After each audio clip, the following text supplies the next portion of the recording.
Good afternoon and good morning, everyone. My name is Halil Karib. I am the Regional Director of the Strategic Initiative for Women in the Horn of Africa, and I'm so grateful that you are joining us today in this very critical and important session that speaks to the question of money and the current brutal conflict that's happening in Sudan.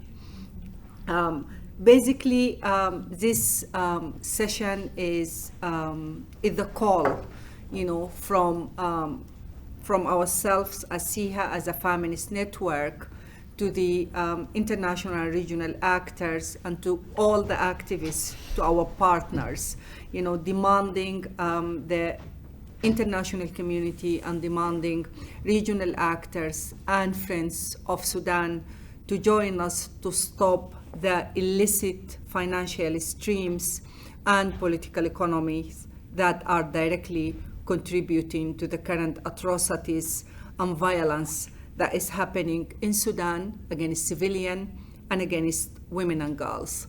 We all know that the war in Sudan has been central into it, has been using women's bodies as a strategy of war from day one. The prevalence of sexual violence and attacks against women and girls has been central in this war. And in this panel, we are going to discuss how illegal wealth accumulations and trafficking of funds of Sudan natural resources, gold and other natural resources, has been utilized to brutalize and to violate and to fuel this war against Sudanese people, and Sudanese people are the main victim of it. The RSF, one of the two belligerents who's fueling this war, did not enter into this war out of a vacuum. It got into this war because it has accumulated a massive resources and funding, through years of illicit and illegal financial, accumulations of wealth and finance through trafficking of Sudan gold and trafficking of Sudan natural resources, and was enabled to do that despite the history of the paramilitary organizations of violations over the past 20 years in Darfur.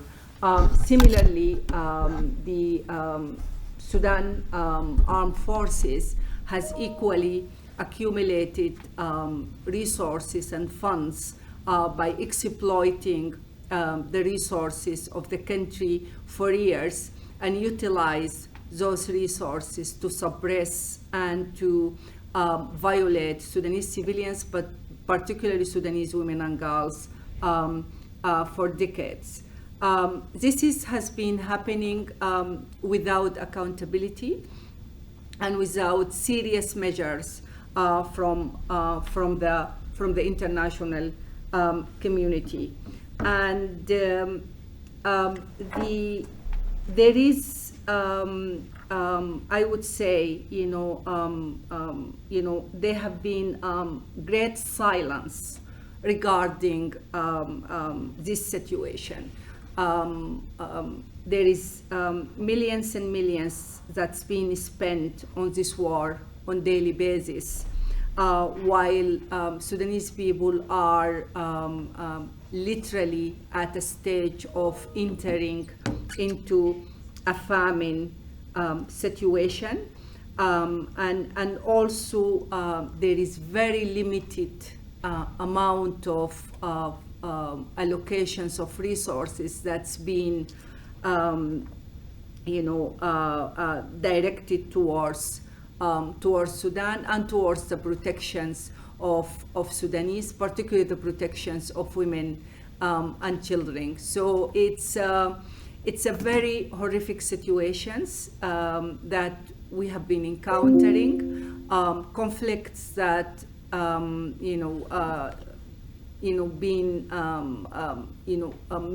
a lot of money that's being invested on it on daily basis, in recruitments, in militarizing, massive number of impoverished youth, while at the same time, very limited resources has been allocated, to protect the civilians and to aid people who are starving.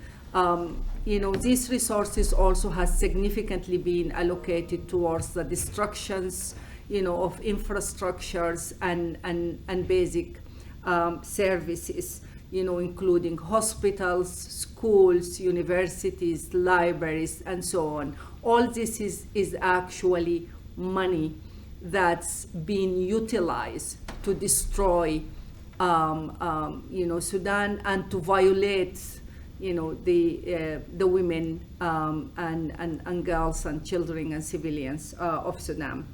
I am quite pleased that I have such prominent speakers here with me today who are going to discuss this topic, and we are only scratching, I would say, the surface of a very complex problem of illicit and illegal funding that's been trafficked outside of Sudan and then came back and used to be utilized to destroy, and to commit atrocities and violence against women and further impoverished, Sudanese women and girls and Sudanese communities.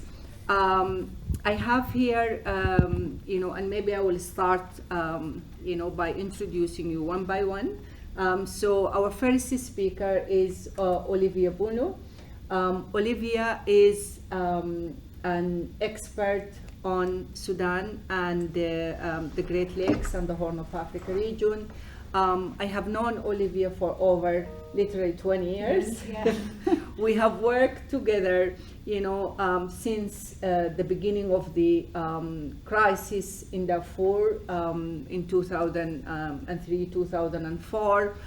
Olivia continued to be committed to addressing the question of violations that are committed in Sudan against civilians throughout the past, I would say, more or less 20 years. And she has significant contributions into research and advocacy work in Sudan. So Olivia, please. Yeah. Okay, great. So, Hala has spoken a bit about how the war economy, how the war is being funded, and also the economic sort of incentives for the war.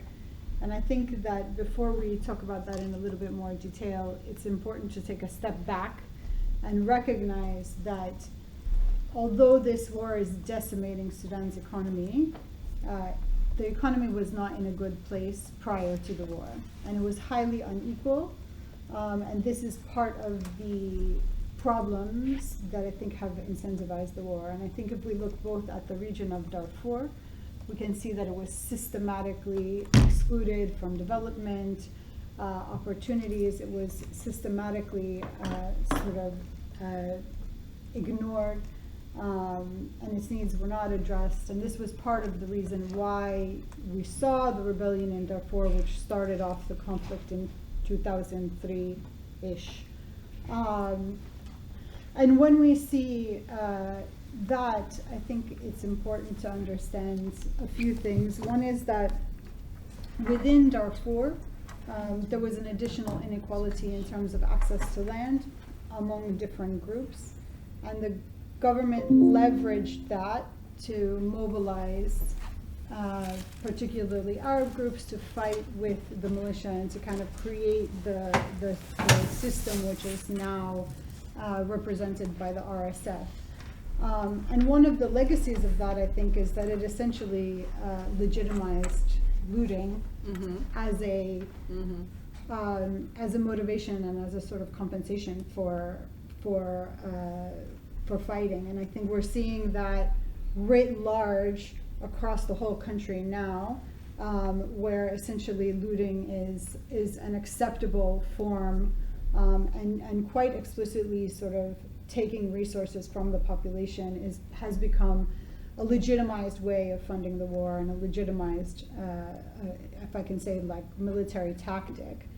And that operated in the first Darfur conflict, particularly around land and land grabbing.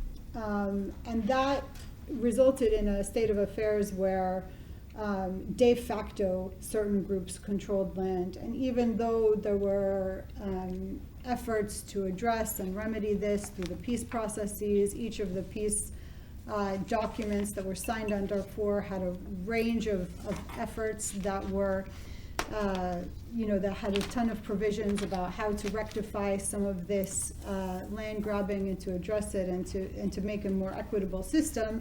None were ever implemented.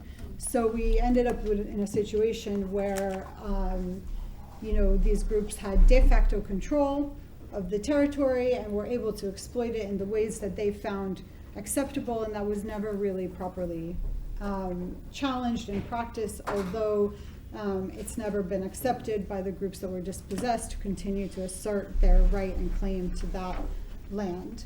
And we've seen that those land conflicts play out again in some of the ways in which the violence has expressed itself, particularly in West Darfur, and in the persecution of the Masalit people. And then another aspect which I'll just highlight, whose historical importance I kind of can draw out a little bit, which is related to the land issue, is that of gold. Because Darfur has significant gold resources. These became increasingly important to the government of Sudan, particularly after the secession of South Sudan, whose oil had previously been the main source of international currency and international exchange. And now they really put a lot of effort and energy into developing gold as a backup or sort of replacement for the lost oil revenue. And those resources have been controlled by armed actors since the beginning. They've been fought over, and even many of them, there are some on both sides, but particularly the ones in Darfur, we see that they're critical. They were the sites of some of the first battles and actions in the war, which I think is a clear indicator of how critical the parties see that resource to their overall war effort. And that's something which I think we need to understand, and I'll kind of come back to as I talk about this phase of the war. But the other point I wanted to make is that prior to this war, women were also systematically excluded from the economy.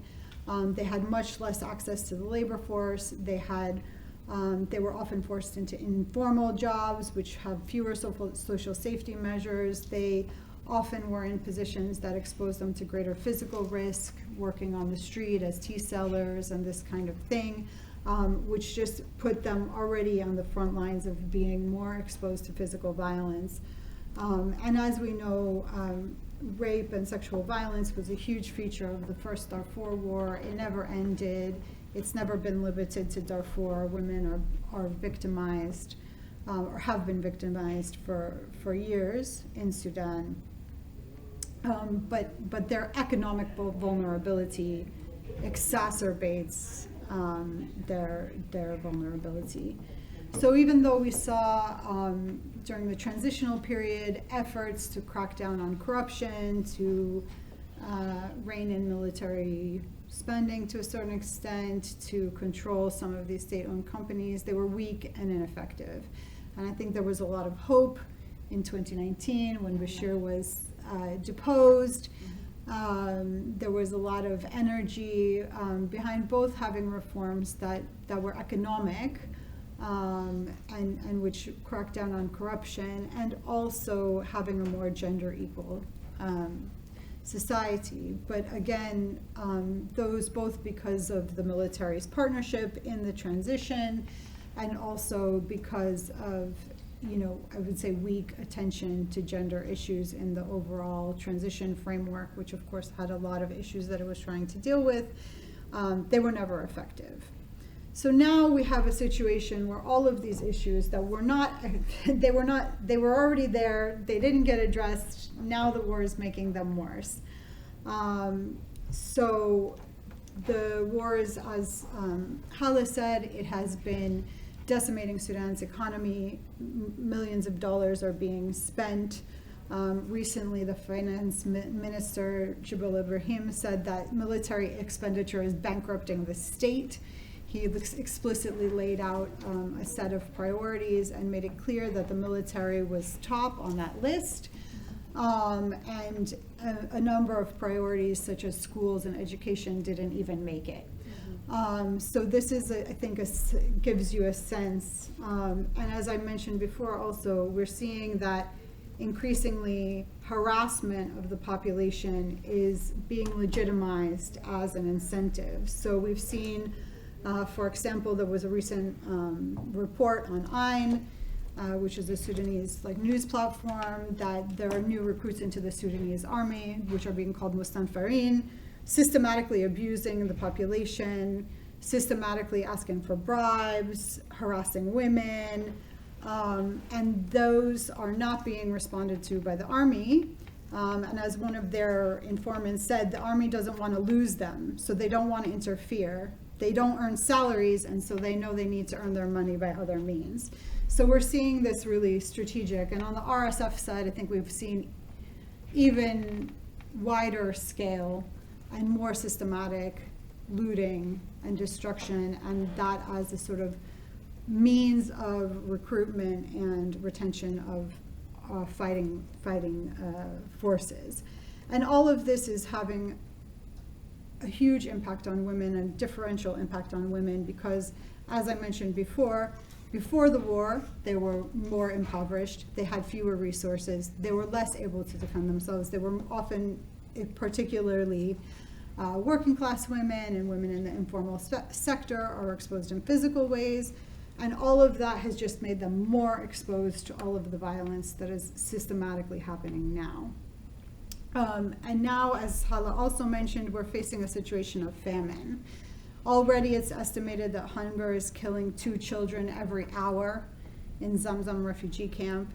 18 million people are acutely food insecure, and 5 million are facing starvation already. And we're seeing one of the worst harvests, again, because of the systematic exploitation and violence that's preventing people from engaging in farming.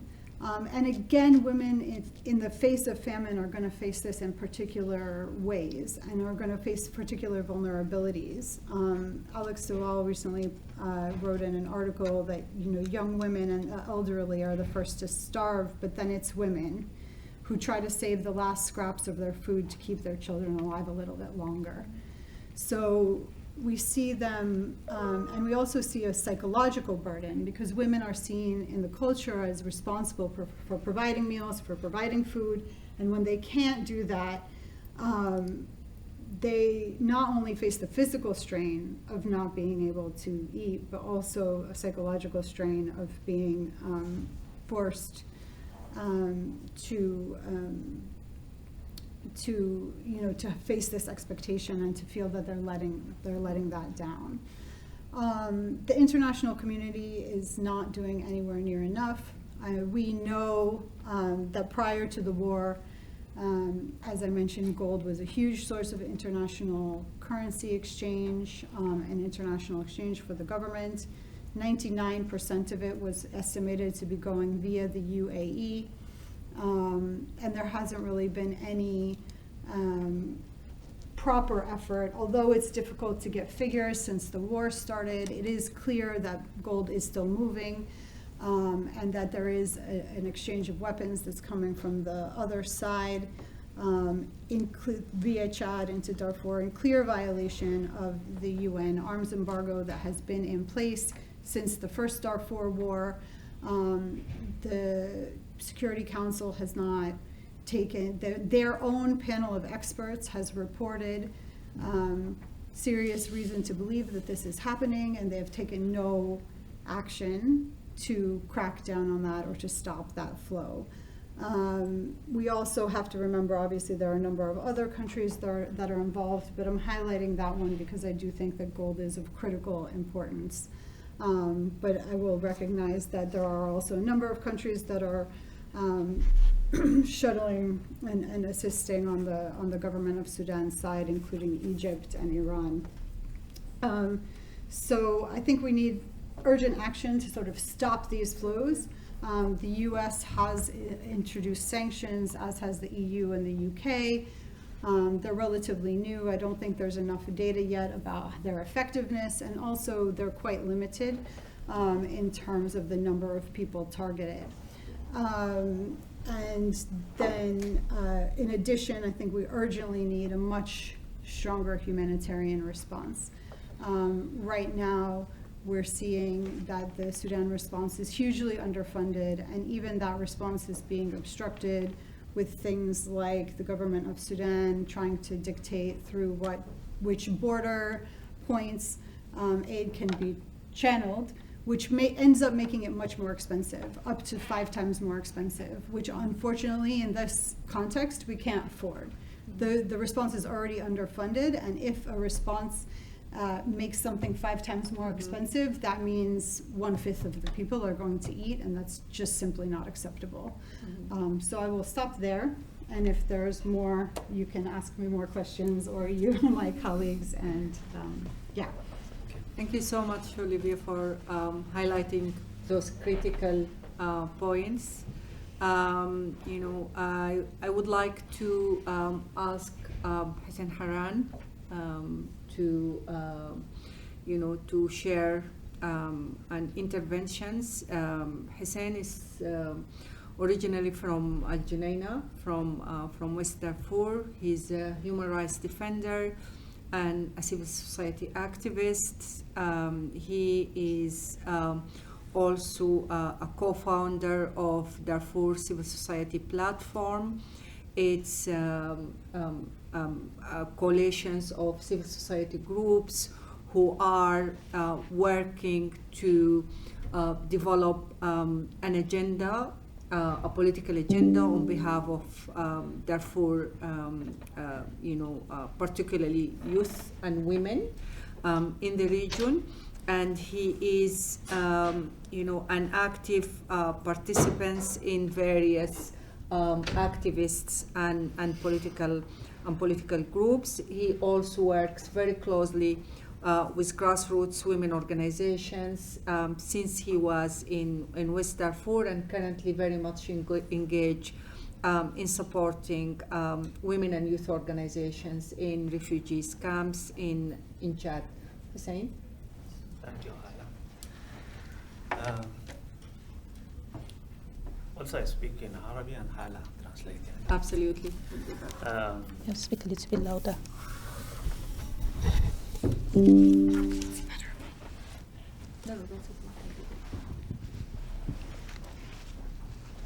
زي ما عارفين كلكم إقليم دارفور هي عاشت وعانت من حرب طويلة أكثر من قرنين من الزمن، وخلال الحرب الطويلة دي هي تم ارتكاب جرائم ترتقي لجرائم إبادة جماعية وجرائم ضد الإنسانية، وعلى إثرها المحكمة الجنائية الدولية وجهت تهم ضد عمر البشير وعدد من قيادات السلطة السابقة وعدد من قيادات الميليشيات على رأسهم أليكو شعب الآن بيتم محاكمته في المحكمة الجنائية الدولية لهاي. As we all know, Darfur, region of Sudan has suffered mass atrocities for over 20 years. crimes against humanity and genocides that was committed frequently against the local or indigenous population of the regions. The International Criminal Court has an active case against many of the actors who contributed to these atrocities. Among them is Sudan former President Omar al-Bashir and Ali Kosheb, who was a leader of one of the armed militia, and he's currently going trial. وبعد اندلاع الحرب في الخرطوم في 15 ابريل بين الجيش والدعم السري سرعان ما امتد الحرب الى دارفور، وتم استهداف المدن الرئيسيه الفاشر ونيالا والجنينه وزارنجيل بشكل عنيفه، وقوات الدعم السري قام باستهداف على اساس عرقي، وتم ارتكاب جرائم بتاع ترحيل عرقي في مدينه الجنينه باستهداف قبيلة المساليت والمجموعات الأفريقية الغير عربية.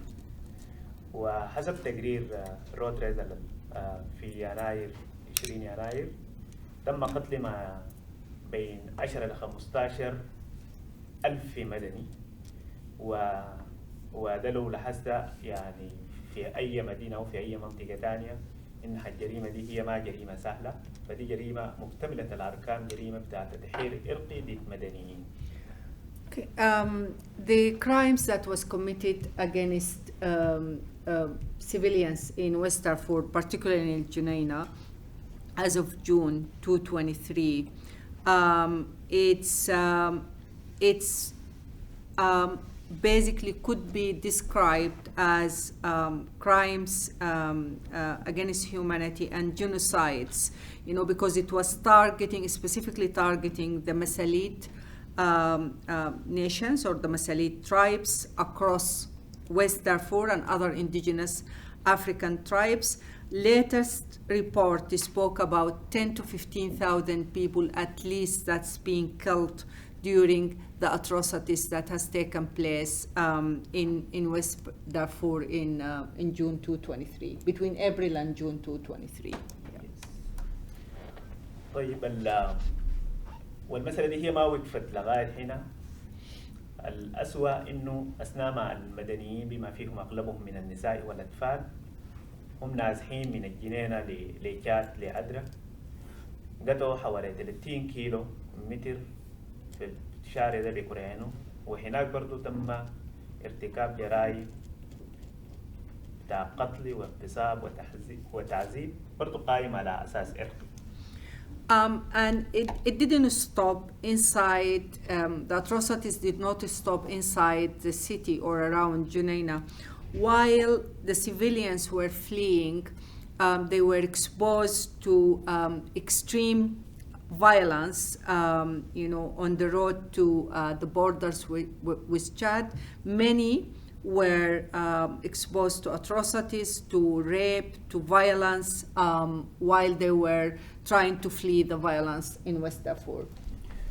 طيب الناس بنتوا 30 كيلو بصلوا لمنطقة ثانية بدون حماية، ده بوريك إنه قدر شنو، إنه المجتمع الدولي ارتكبت جريمة في حق إنسان دارفور باستجابته لخطاب رئيس الوزراء السابق عبد الله حمدوك باستبدال قوات اليونميد باليونيتامس بدون ما يكون في أي استراتيجية واضحة لحماية المدنيين. The fact when you have civilians, women and children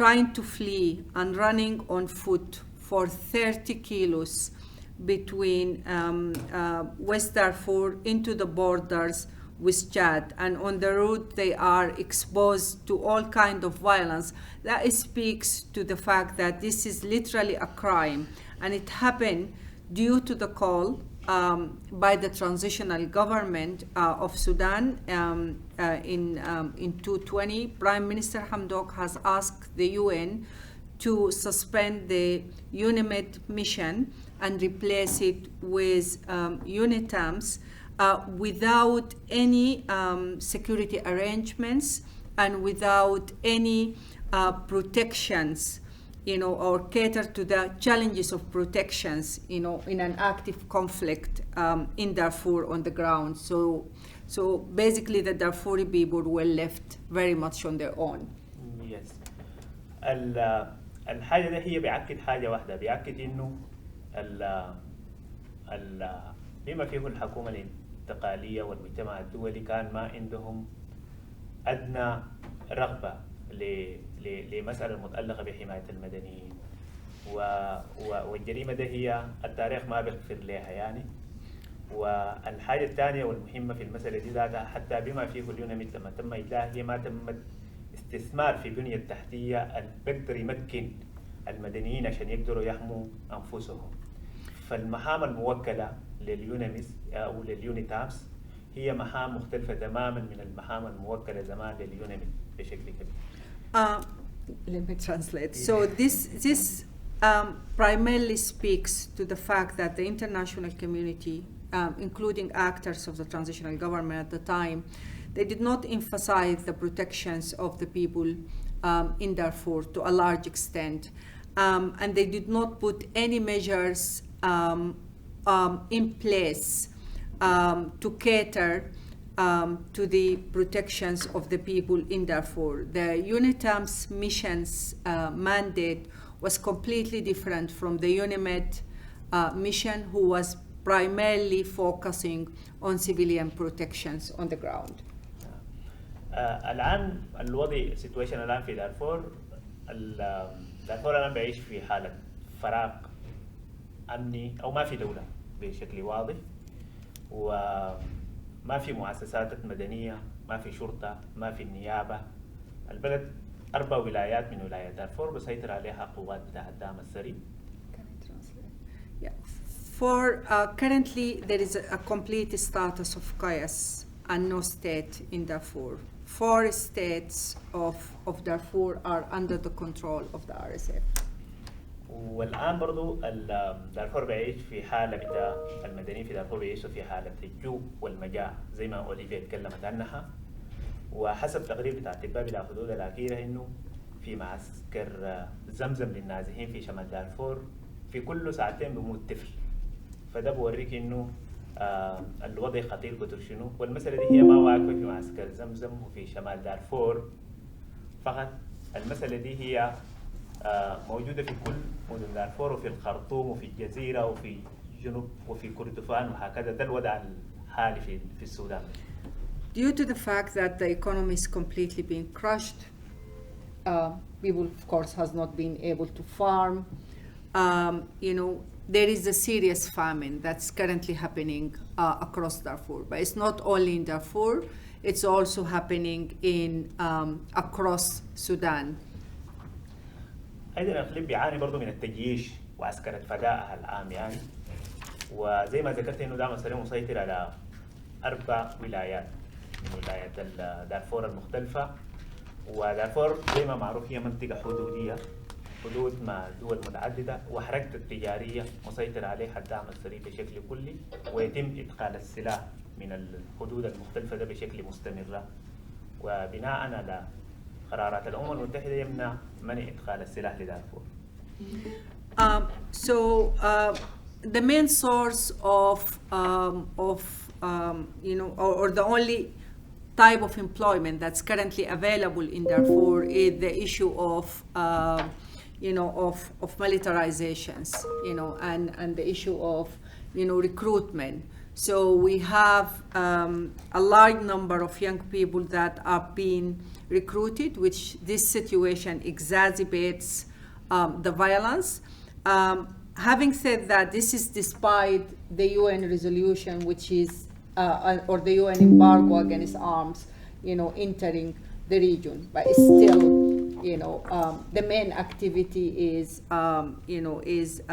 disbursement of arms. The RSF is controlling this business of disbursement of arms and the issue of recruitments of young people.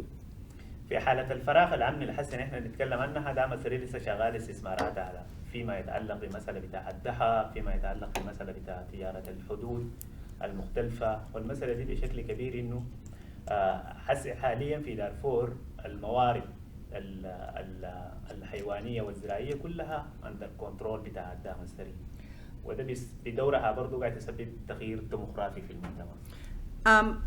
Based on this, the RSF are in full control of the region's resources, including the livestock, trading, the extortion of other natural resources, including gold, raw golds, selling and trading on this. And this control of resources by the RSF of all the region, this control by the RSF of all the region resources, it's and in addition to the violence, it contributes to a demographic change within the Darfur region. هو مسألة التمادي في ارتكاب الجرائم المستمرة بشكل اليومي ده، أنا أفتكر إنها برجع لغياب المحاسبة ذاتها لفترات الطويلة دي. والجراءة وصلهم لمرحلة إنه واحد بيرتكب جريمة بتا إنه ممكن يدفن الناس وأحياء زي شاهدناها في منطقة أردمتة في غرب دارفور، وبيصور نفسه بدون ما يكون خايف من أي حاجة. فالمسألة دي هي فمسألة خطيرة جدا، ودي أنا أفتكر إنها هي ابتزاز لكل الناس وابتزاز للمجتمع الدولي ذاتها. The fact that the systemic crimes that are currently being committed against the civilians in Darfur, against the people in Darfur, to the point that people have been buried alive, like what we have seen in Ardamata, and it was actually documented by the perpetrators themselves that they were burying people alive. It shows that the strategy of using civilians' bodies, of using women bodies, is a strategy, that's used, and that the armed militia are quite emboldened, and they are not worried about any form of accountability. فده أنا أفتكر إنها مسألة هي فصل ما بين عملية السلام وعملية المحاسبة، فدي نتيجته إنه الرجل بيكون ما متخوف إنه ممكن يحصل له شنو وبيرتكب جرائم بشكل مستمر وبيتمادى فيها. فدي الحاجة المهمة. Let me say this. So the separation between political processes and peace processes and accountability,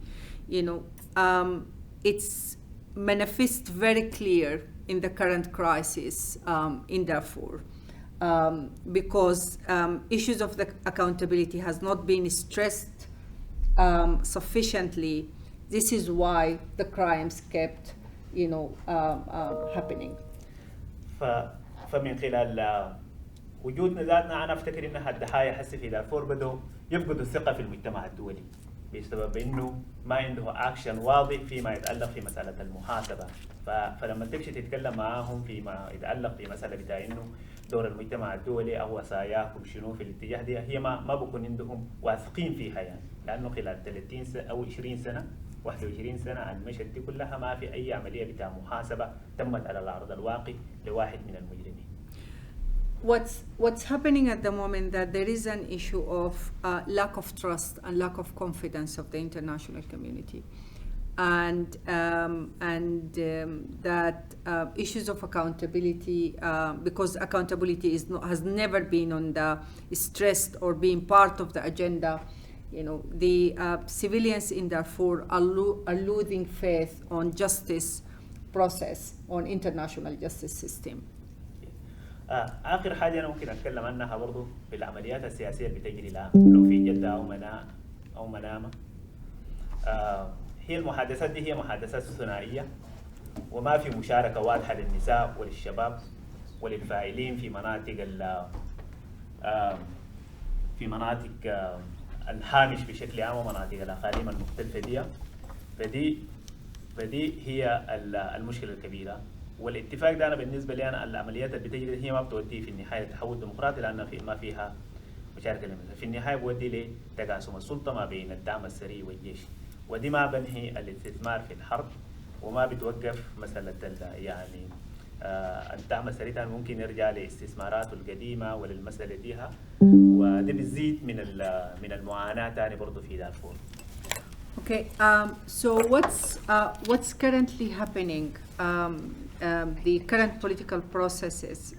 It's extremely alienating to the civilians on the ground. It's extremely alienated to those who were affected by the conflicts, their organizations, their civil society groups, their agenda, and their interest in peace, and it's basically reducing, the political process of the current crisis into the two belligerents and the elites of Sudan without having clear mechanism to include Sudanese civil society in their diversity, including women organizations, youth organizations, and that, these type of processes will only lead to further, might lead to another cycle of violations, because it's not inclusive enough and it's proven to fail before. يس بالضبط ده ذاته ممكن ينطبق حتى على التقدم هي المجتمع الدولي بيتعامل معه كمنصة شاملة لكل الناس، لكن unfortunately هي ما عاملة كده، برضه ما شامل لأنه السودان دي منطقة كبيرة ومتنوعة ومتعددة، وفي نفس الوقت ما في مشاركين من النازحين واللاجئين والنساء والشباب والفاعلين في المجتمع المدني، وبالتحديد نلقى إنه وجود النساء بالذات من الهامش تلقاهم ما في شاد نهائي. فأنا أفتكر إن المسألة ذاتها ما بودي لحلول عملية. شكرا جزيلا. This is also applied to the current civilian platforms, Tagaddum, which is very much a recycling of the same group of elites who were controlling, the political processes for a very long time. It's not inclusive of IDPs women, of refugee women, of youth who were directly affected by the conflict, of other civil society groups. Sudan is a big and complex country, and any political process should be inclusive enough and give voice to diverse groups if we want to reach a lasting peace. Thank you. Thank you. Yes, thank you. Yeah. Thank you very much, Hussein, and I'm going to invite Salwa Sadiq.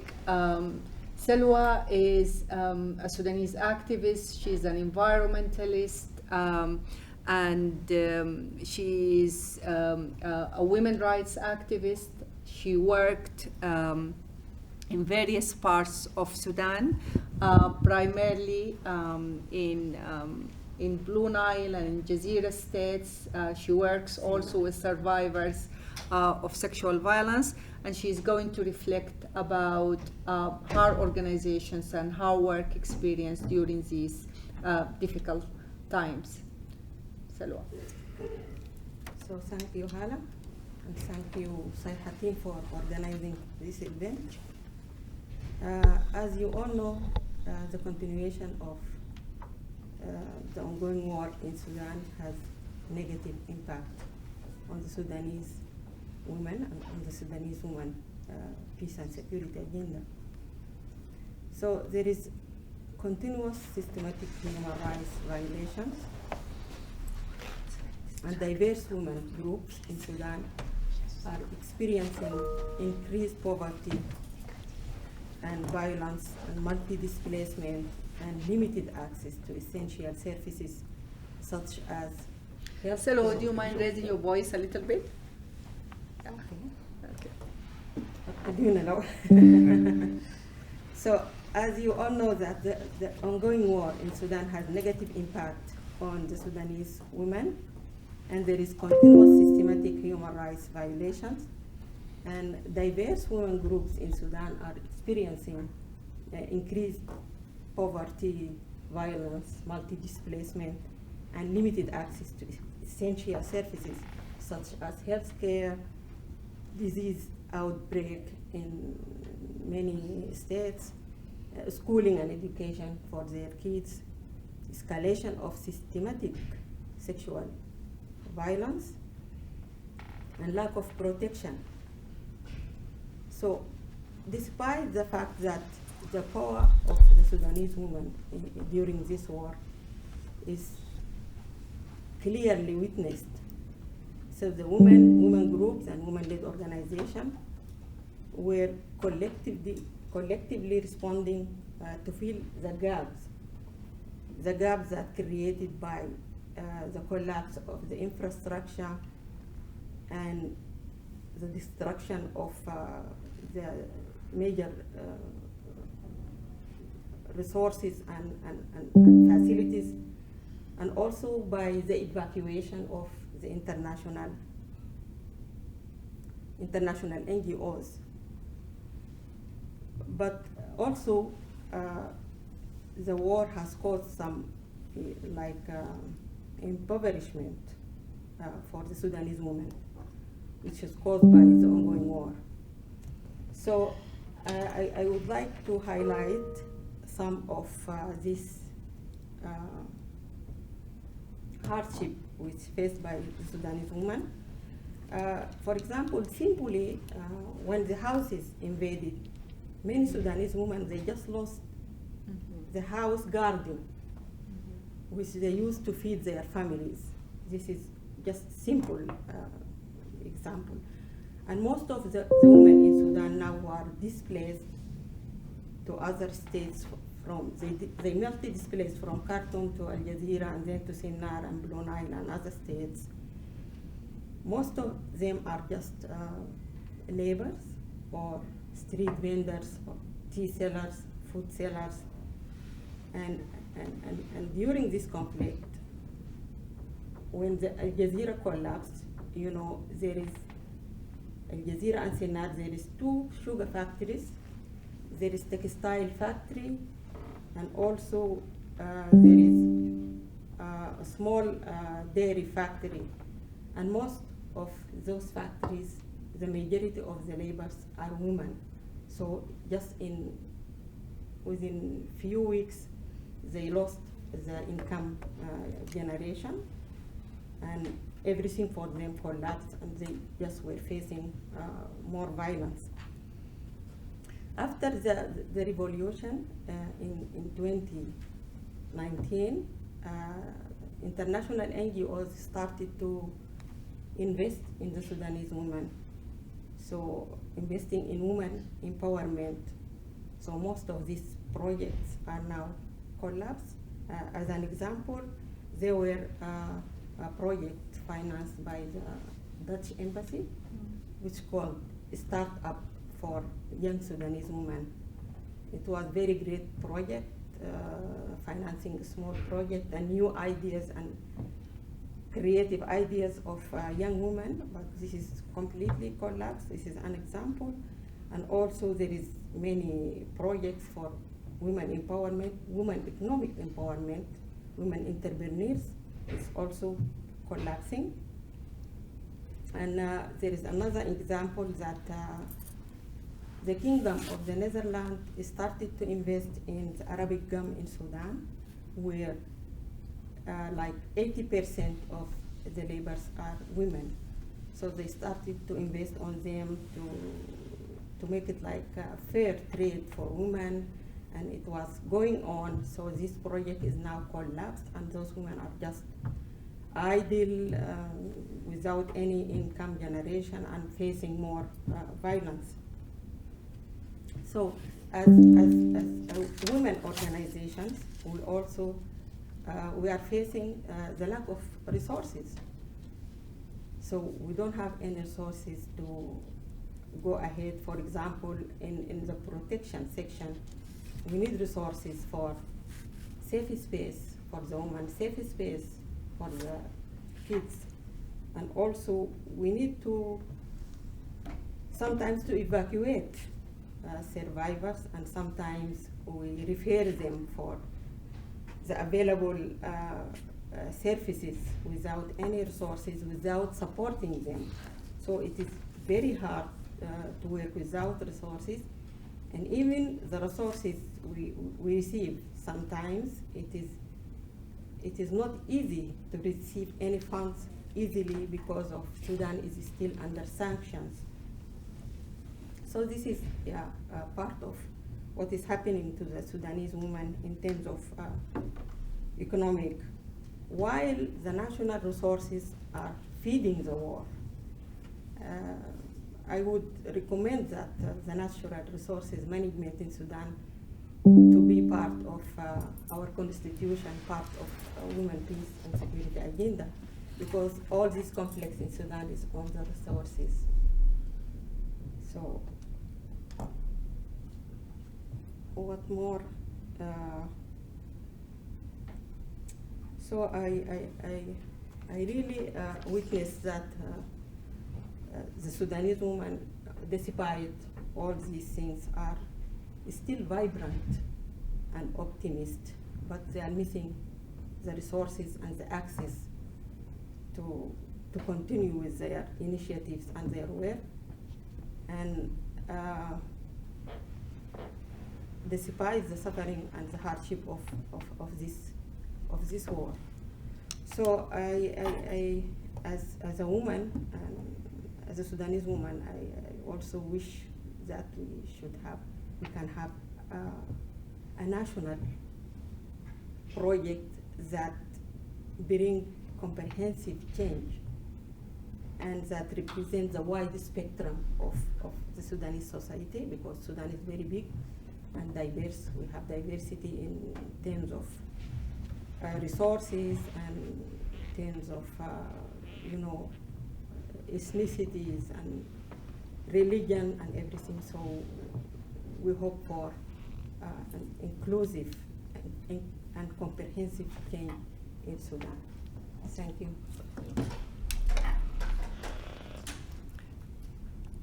Thank you very much. Am I heard? Okay.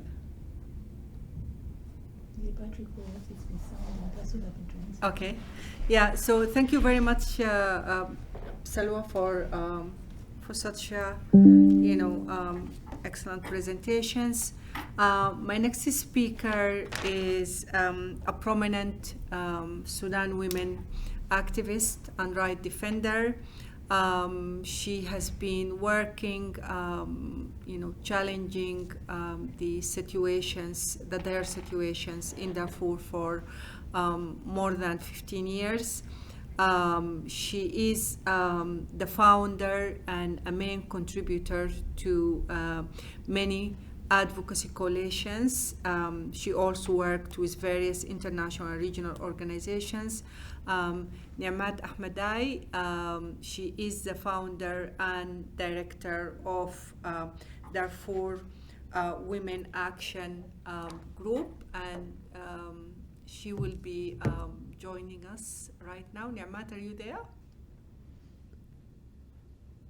Yes, I'm here. Can the host turn my video on? I tried several times. It says the host turn me off, if possible. Yeah, okay, absolutely. Great. Sorry for that. In the meantime, if you can start, the host is working on that. Okay, thank you. Great. Thank you so much, Siha, Hala, and the team for organizing this important event to mark the International Women's Month, and also in conjunction of the 68th session of the Commission on the Status of Women. I'm very pleased to join you in this and to add my voice to addressing this unspeakable crisis that is going on in Sudan and its impact on women. And I do think the title of this panel speaks to the issue and speaks to us. And I would like to address that, like, whose voice count in all of this? Today, the women of Sudan have endured an unspeakable suffering. We all know that women represent half of any nation's population, and even more so when resources during the wartime, when resources are so scarce and stretched to the limit. No society can afford to sideline half of its population and think they can thrive. And this is unfortunately the case in Sudan. Women not only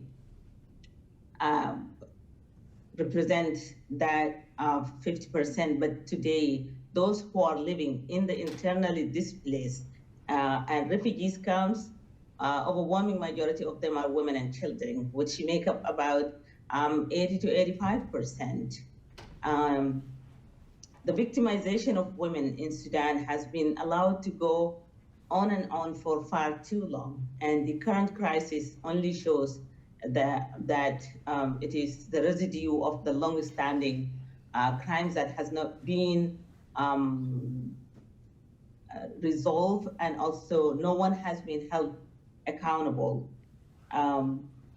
In Sudan, this war, the vicious war that started on April 15, it's been largely fought on women bodies, whereby women have been systematically targeted for rape, all forms of sexual violence, abduction. Until today, many women who have gone missing, nobody knows their whereabouts. And this is not a new phenomenon. The genocide that started 20 years ago in Darfur has not been resolved, where rape has been used as a weapon of war and degradation. Countless of women have been impacted, but no one has been held accountable up to date. And it is now today, this phenomena has spread across the Sudan. We have seen in Khartoum, we have witnessed an unimaginable suffering that women have to endure, where women are abducted, and reports confirm that abducted by the RSF and being kept in places for months and days, whereby they are forced to render domestic service, and then they were also used for sexual and gender-based violence. What is missing is that we don't see global outrage and also global solidarities, which is very unfortunate. A year ago, I remember when the Boko Haram abducted women in Nigeria, there was a coalition of government who stood up a show, and that kind of show us a sign of progress that the international community is finally making women issues a priority. Unfortunately, things has gone back, and women continue to suffer in silence. And to understand violence against women in Sudan, we must understand the root causes. The root causes of violence against women and this victimization of women has been, it's stemmed from the 30 years of President al-Bashir dictatorship regime, whereby when they came to power, they have used a narrative that is very discriminatory and undermining women, whereby they created this whole notion of women's place as a home, and that women are less of equal of other people. All the religious institution and during more like Juma prayer, they were breaching, and like 99% of what they mentioned are women, even though women have of Sudan have been contributing a lot to their families, to their society, in civil servant and in all fields. But that has been completely sidelined. Also, the Bashir regime has enacted laws that are discriminatory and oppressive to women, including legalization of violence against women, such as flogging. Women were beaten simply because if they choose to wear pants or any other clothing that doesn't meet the government characteristic of what is that decent clothing. So these are all the residue of the previous regime that that has created set the stage for women to be attacked. And then when in the crisis in Darfur, when women are subjected to this cruel act of violence, not many people have prioritized accountability for sexual and gender-based violence, and that is why the ongoing immunity. But despite women, despite being victims of these brutal crimes, they have demonstrated an outstanding resilience to stand up for themselves, for their communities, and we have witnessed this times and times again. But the women of Sudan have been constantly let down. As we have seen in 2019, despite their unwavering commitment and leadership for peaceful change, women were in the forefront of the movement for peaceful change in Sudan. When Bashir was ousted and the interim government was created, unfortunately, only 2 women were selected to serve in the Sovereign Council. Out of the 16 Sudan's state, only 1 state governor was a woman. When women protested, they were told that it is time to give the chance to peace. And we have seen what kind of peace that we have seen in Sudan.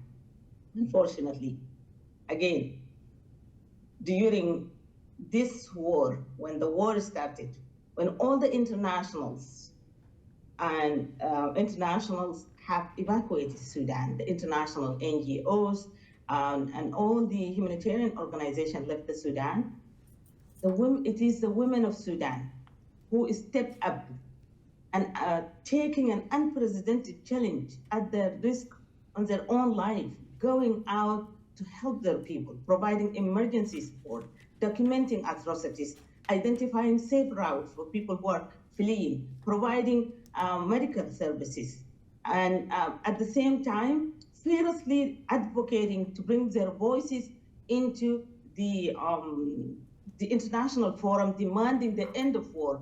Unfortunately, we have seen again and again, women have been excluded and sidelined. When the negotiation in Jeddah started, it was only the generals. No one invited women or included women. We also have seen when discussions happen about important issues that directly affecting women's life or impact women, women are not brought to this forum. So all the policies and solutions that are brought without women there are definitely reinforcing the existing system, and also the rules and policies that are discriminatory and oppressive to women. So as we are talking about addressing violence against women, we cannot address violence against women without bringing women to the table to be a part of the conversation so that they can push the boundaries and prioritize resolving their issues. So today, there is direct connection between militarization and violence against women. Without guns, there will not be violence against women. And we have seen that today, the rapid support forces, the level of violence that they perpetrate, including the genocide in West Darfur, where ethnic targeting of women from the Masalit and other indigenous African communities have been perpetrated. It's because that they have have weapons, and they are also manipulating their power and wealth. And because of that, they always perpetrate violence against women, perpetrate these crimes, and including violence against women. And that is why it is very important that women are brought to the table in the beginning of any discussion or solution, that women must be brought not later on, but right now, when people are negotiating or ceasefire or negotiating, bringing the civilian government back or bringing any solution to Sudan. I believe without women's participation, no solution can be sustained or safeguarded. As we have seen right now, the women of Sudan, Sudan government has completely collapsed over the last 11 months. We have seen these vibrant groups of women who have been working together in documenting atrocities and providing support for their communities, and also giving hope and trying to reach out themselves. But what we have not seen is that dedicated support for women to bring their voices upon these international forums, international or regional forums that are addressing the crisis in Sudan. And that has to be changed. That has to be changed. And it cannot be changed without proper inclusion, participation of women, and also protection of women. As Salwa mentioned, women have been targeted for sexual and gender-based violence.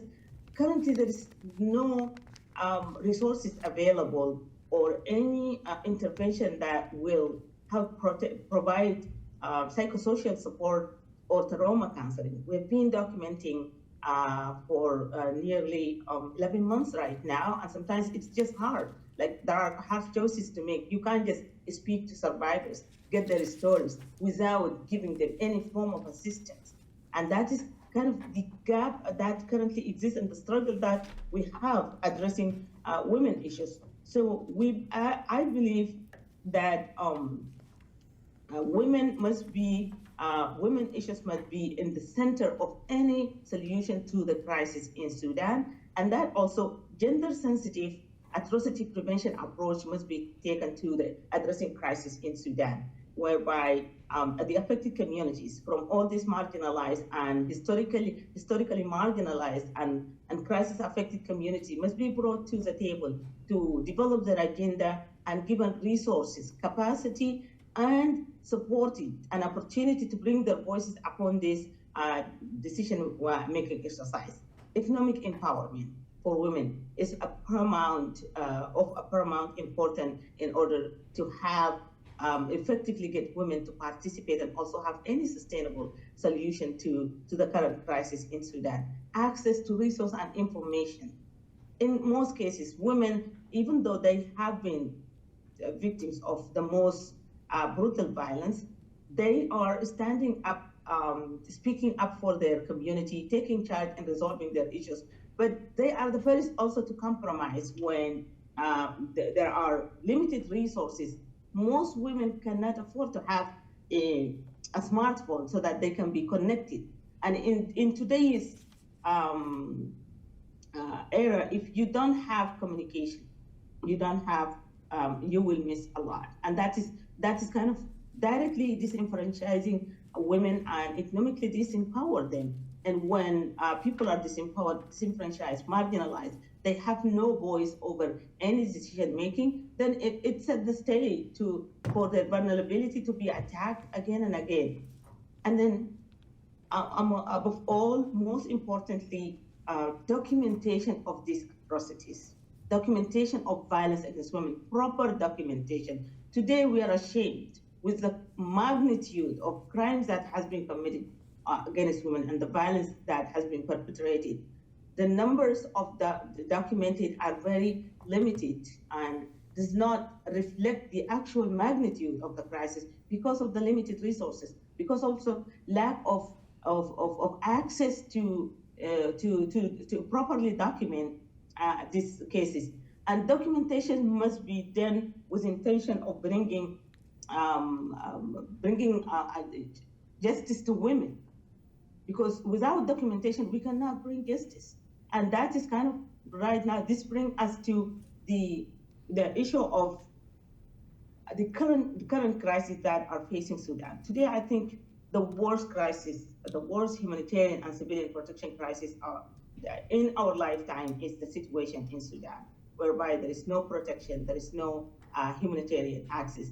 And with this kind of condition, women are becoming increasingly vulnerable because most of those who are in the internally displaced camps are women and children, and they have nowhere to go. So we are, in order to address the women issues and violence against women, we need to emphasize that a robust intervention must be made in Sudan to protect civilians and create an enabling environment for humanitarian organizations and agencies to operate. Even if we cry for humanitarian access without protection and safe route and safe corridors, the humanitarian agencies will not be able to operate. And then within that context, then documentation can be possible, even though the UN Human Rights Council have commenced this fact-finding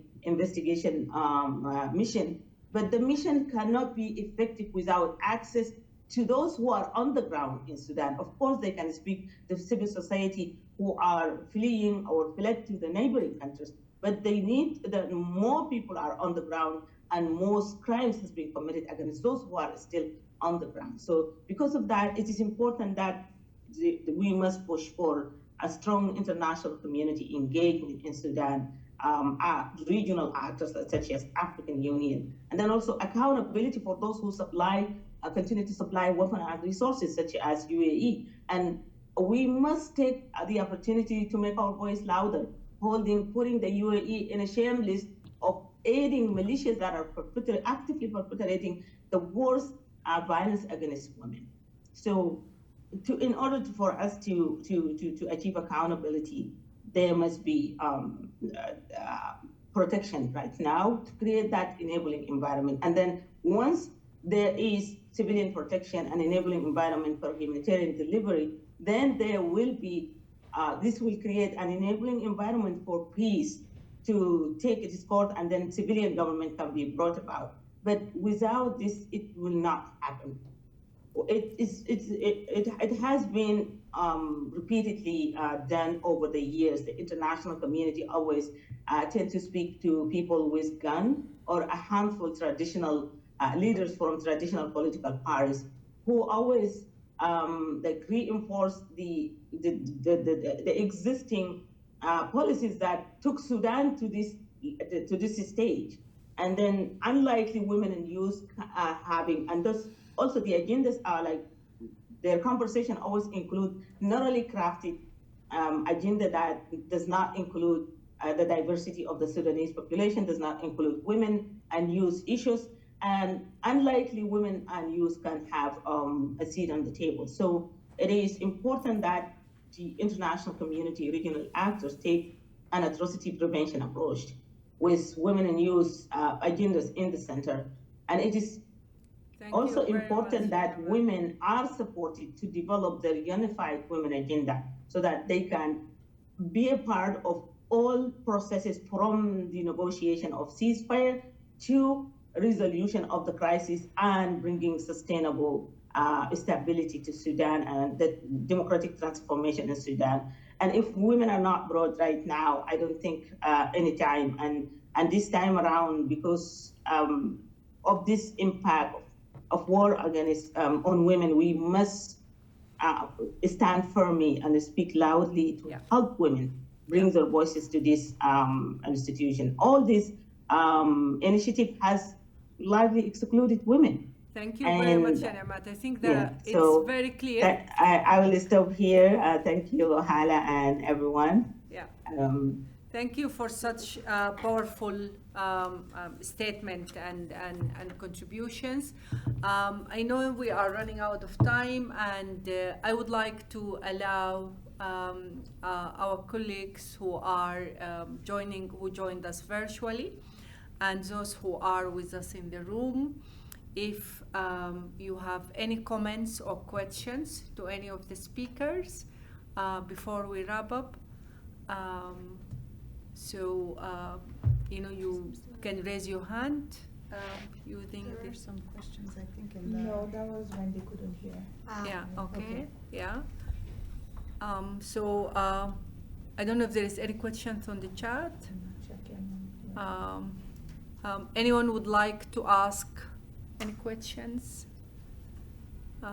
or any comments? Yes? Can I say something? Yes, please. I think maybe, can she be heard? Maybe she come.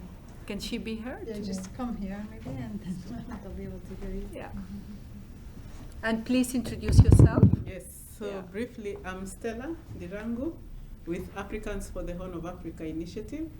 I think just an intervention following Neymat's very strong intervention.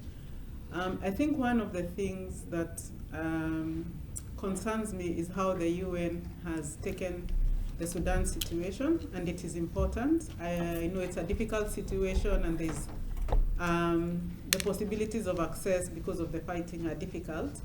But I think as civil society, we must insist that the UN goes in and works in Sudan. It is doing so in other conflict situations, where there's active fighting, but for the Sudan situation, it has taken a different position.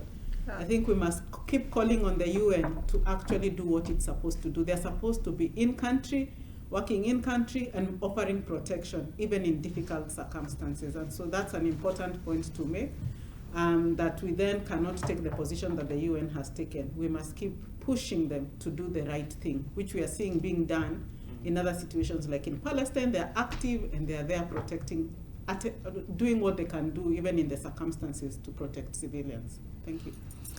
Stella, I think that's a very excellent point. There is a constant, quote that's been repeated, which is very, very worrying. That people keep saying it's a forgotten crisis. Sudan. It's not forgotten. It's intentionally neglected crisis. It's undermined crisis. Exactly. And the violations that are happening to Sudanese women, the high prevalence of sexual violence, the looting, the assault, the humiliations, the way it's being treated, despite the efforts of civil society to document and to share information, yet being sidelined and try to normalize. And it's not part of the political process, not part of the political narrative. And the fact that what's happening in Sudan is a severe protection crisis, and that's not being clearly said. Try to minimize what happened as a war between two belligerents. No, it's a protection crisis. Civilians have been used systematically in this war. Their bodies, their homes, their infrastructure, their schools. So I think your point is absolutely very, very critical and very important. The international community have not treated Sudan with the crisis in Sudan. 40 million people, who are currently more or less, most of them are displaced, has not been treated, with the, considering the size and the magnitude of the crisis. So I fully agree with you. I don't know if, maybe I'm going to ask all the panelists, each one of you, just to say, if we don't have any further questions from those who are with us online. Rebecca, you have a question? Absolutely. You go ahead. Yeah. Should I move to the microphone, or is it okay? There is a mic here. Oh, there's a mic here. Okay. All right. Yeah. Hi, I'm Rebecca Chow. I'm with Musawe, and I wanted to thank you all for this really important information that you've shared with us, and it's I think it's so important to hear. And I was wondering also, what can people outside of Sudan, organizations or individuals, do to support your work and your interventions that are needed in Sudan now? That's a very important question. So I'm going to ask each of the panelists, while responding to Rebecca's questions and the point that was raised by Stella, just to say a few words, before we conclude this session. So I'm going to start with you, Salwa. Okay. Yeah. So I think the civil society organizations in Sudan, they are trying to react to the situation, and most of them, they are displaced or moved to the neighboring countries like Egypt, Chad, and so they are trying to operate remotely while they are confronted with many challenges like security issues, and there is big doubt about women-led organization, stereotyping, and in most cases you have to find a tone to talk to the security, to compromise the topic of your intervention. And also they are trying to make donations or to collect funds to support the people. But this is also difficult because, Sudan, as I mentioned, is still under sanctions. In addition to that, now this blackout, internet blackout, made it very difficult, for almost 1 month, many organizations are just waiting to see how they can transfer funds through this application of Bangkok. So this is some of the challenges, but they are trying. And also there is many efforts of advocacy to link the woman in the ground with the diaspora woman. So we have some initiatives of level of advocacy between countries, and so trying to link them and to amplify their voices and to unite them in somehow to go further to face this challenge. Thank you. So very this much. is just. Niamat, are you available? Niamat? Yes, I'm Yes, available. yeah. Thank you, Hala. Final In words, yes. conclusion, I would like to emphasize that three strategic recommendations is that effort must be made to properly document sexual and gender-based violence and incidents of violence against women. Support must also be given to provide protection for women, civil society, but also protection for women survivors and provision of services for them. Number two, accountability for crimes committed against women, and that include inclusion of women in the process of justice, including international criminal justice, and in the post-war transitional other justice mechanism. Women must be included not only as victims and witnesses, but also as advocate and policy shapers in all the efforts. And then women's strategies must also include like gender-responsive atrocity prevention framework must be applied in Sudan in order to address the broader issue of protection, but also protection of women, whereby intervention for protection of civilians and protection of human rights, and then enabling and unhindered access for humanitarian aid, and creation of enabling environment for accountability and then peace, and then prioritizing participation, protection, and inclusion. Like this must be a part of every effort of intervention, and that the international community and stakeholders working in Sudan and doing. Most importantly, at the national level, the Sudanese national, especially the civilians group who are mobilizing, they must understand that inclusion of women has to be in the center of every effort because of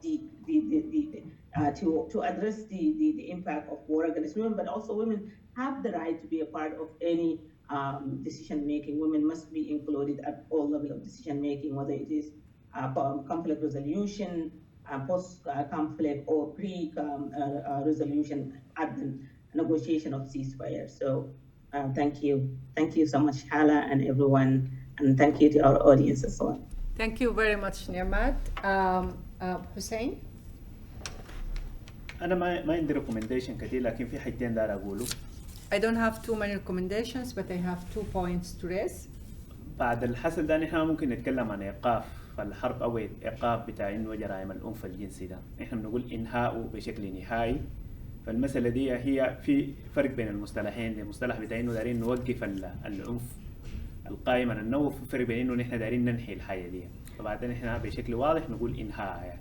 At this point in time, we should not only talk about stopping, Sudan war or stopping violence against women. We should speak about ending this war and ending any forms of sexual violence against women. And what he's saying that when we say ending, that means we need to follow clear due diligence process to do that. الحاجة الثانية داير أقول إنه يعني محتاجين لحماية، السودانيات والسودانيين محتاجين للحماية، خاصة النساء اللي في فرونت لاين محتاجين لحماية بشكل واضح، والمجتمع الدولي يقوم بدوره الكامل في مسألة توفير الحماية للمدنيين وتوفير الحماية للنساء. فديل تو ريكومنديشن. Sudanese people are in need of protection. Sudanese women must be protected. They are up against lethal force. The international community should not abandon its responsibility towards Sudanese people and Sudanese women. I just want to add one point to what Hussein said, that the donors have to recognize flexible modalities for funding. Sure, yeah. Especially for the women human rights defenders, because from our experience, sometimes it's very urgent to Right. help a defender, Right. while there is like progressive Yeah. to fill forms and to see the jargons of the format. So this has to be considered as flexibility of the fund. Absolutely. And, Yeah. and also to what Ni'mat said, also from our experience, we need a kind of integrated approach, Yeah. to tackle gender-based violence and sexual. Absolutely. gender-based Yeah. violence. Thank you very much, Salwa. One thing to add to what Salwa said, she just reminded me this point that I wanted to raise is that there hasn't been any funding dedicated to emergency funding for women organizations. There are maybe some emergency funding for individual, but understanding that organizations in Sudan have lost capacity, lost offices, and that women-led organizations need emergency fund that can enable them to restore their capacity to be able to do the work. Thank you. I think that's a Recording in excellent point. progress. Yeah. Funding for women organization and flexible support for women organization and for civil society in Sudan. And I think Hussein also spoke specifically about, protection of women at the front line. I'd like to take this opportunity, and I extend solidarity and sympathy and worries about the nurses who were raped yesterday at Al-Hasahisa hospital by RSF soldiers. Al-Hasahisa is a district in Jazeera region. Yesterday, the RSF soldiers have raped a group of nurses, and as a result, the hospital has stopped its services to thousands of rural communities around it. This is not a unique incident, but women at the front lines, women volunteers and women who are providing services in Sudan, they are exposed to great risk, and that's a constant issue. Yes, Olivia? Yeah. Conscious of the time, but I wanted to respond to the what can we do.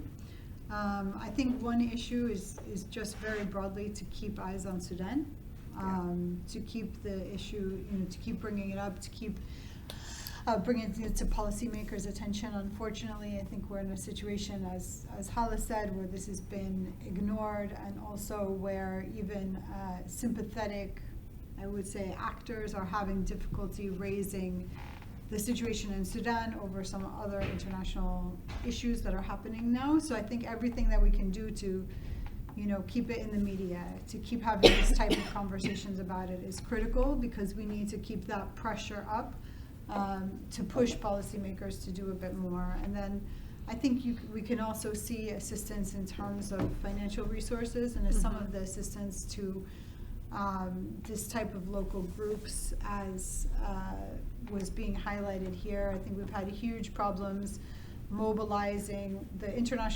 many of the international actors have left Sudan. We were seeing the sort of local actors on the front lines being sort of the only option left, and a lot of bureaucracy and red tape. I think diaspora communities and local activists have taken a big step to try to step in and to get some of those resources to the ground.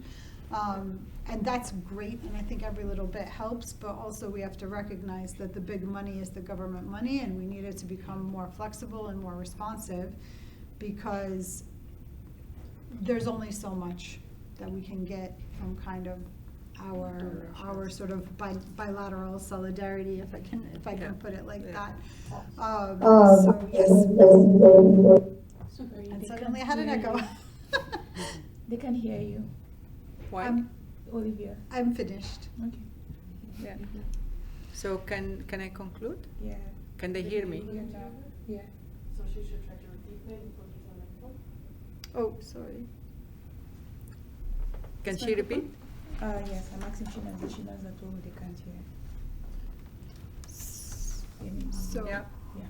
Yeah, go ahead. yeah, briefly, I was just saying that as much as we can do to keep attention on Sudan, by having this type of discussion, by keeping it in the media, by continuing to raise it with policymakers is critical, because the situation is being neglected, but also even where we have allies and sympathetic parties within policymaking institutions, I think they're having trouble getting Sudan sufficiently up the agenda vis-a-vis other crises that are currently underway. So the more that we can do to sort of keep reiterating this, to keep bringing these issues to the fore, puts pressure on those policymakers to address the issue and to do more. And the second thing was in terms of assistance. I was pointing out that many international actors have left Sudan. It leaves the local organizations, women's organizations, youth organizations as really the only option for response. And I think we have seen a really good response in terms of mobilizing diaspora and sort of communities to give funding and to circumvent some of the restrictions to direct giving from governments. And so I think all of that is tremendously valuable. But I would also say it's no excuse, and it's not going to replace the government money, which I think is realistically the largest pots and the amounts. I mean, the level of the crisis in Sudan right now is such that it needs a robust, strong international response. There is only so much that peer-to-peer giving can do, and unfortunately it's not where we're at right now. We need a big response, and we need more flexible, more responsive government funding in order to fill that gap. We're just not going to be able to do it alone. Thank you very much. It has been a fantastic conversations, and as I said, we are only scratching the surface. There is a lot to be said about this issue. The money that's been spent on generating violence against women and to commit sexual violence against women and girls and against civilians in Sudan, and it's utilized to destroy the country infrastructures. It's been processed under the eyes and ears of the international community without taking serious actions to stop those illicit finances of violence. And this has not been happening in a vacuum. This is something that has been happening for years now, and it's about time to address this issue. The lack of support, the lack of humanitarian support, the lack of political will to extend protections to Sudanese civilians while they were navigating this campaign of atrocities. This issue must be addressed, and we still have a lot to do. I thank you very much for listening to us, and a lot of gratitude and appreciation from SIHA. Thanks for your solidarity, and we hope that we meet again